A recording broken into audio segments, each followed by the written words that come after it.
n'importe quelle surface qui est en contact avec le terrain a vraiment ce potentiel de récupérer de la chaleur. Aujourd'hui, on arrive très bien à le faire avec des sondes, etc.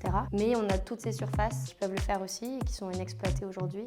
Bonjour, donc je m'appelle Margot Pelletier, je suis la cofondatrice et directrice de la startup Enerdrape. Alors Enerdrape, au final, c'est un panneau géothermique que l'on va installer contre les murs d'infrastructures souterraines. Donc ça peut être les murs d'un parking, les murs d'un tunnel, d'une station de gare, peu importe.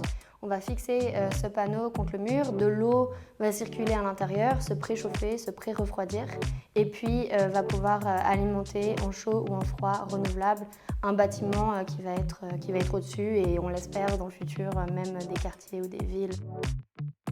L'innovation en fait d'Enerdrape, c'est le fait qu'on arrive à récupérer de la chaleur géothermique, la même qualité disons, mais sans forêt et sans être en contact avec le terrain. Ça change tout, c'est qu'on a vraiment notre panneau, il est en contact avec le mur, qui lui est en contact avec le terrain et on arrive quand même à aller récupérer cette chaleur sans forcément être en contact direct. Donc, il y a une partie innovation dans le panneau lui-même, dans le produit, dans la technologie qui a été développée, mais il y a aussi une grosse partie de l'innovation qui est vraiment dans le savoir-faire, comment on dit dimensionner, comment calculer, conceptualiser les systèmes pour faire que ça marche et qu'on atteigne ces performances-là.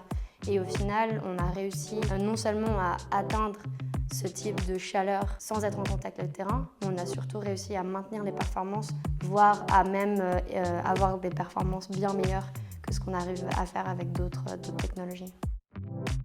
Alors la géothermie déjà c'est super vaste, on peut aller vraiment de la très faible profondeur à la grande profondeur.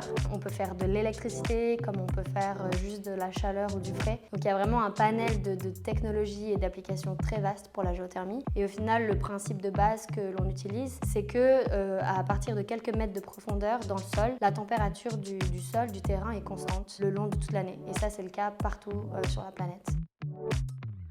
Aujourd'hui, par exemple, on se concentre principalement sur les parkings et puis un certain type d'applications, mais il y a vraiment de nouveau un panel d'applications assez large, que ça soit déjà pour les environnements, par exemple tout ce qui est tunnel, etc.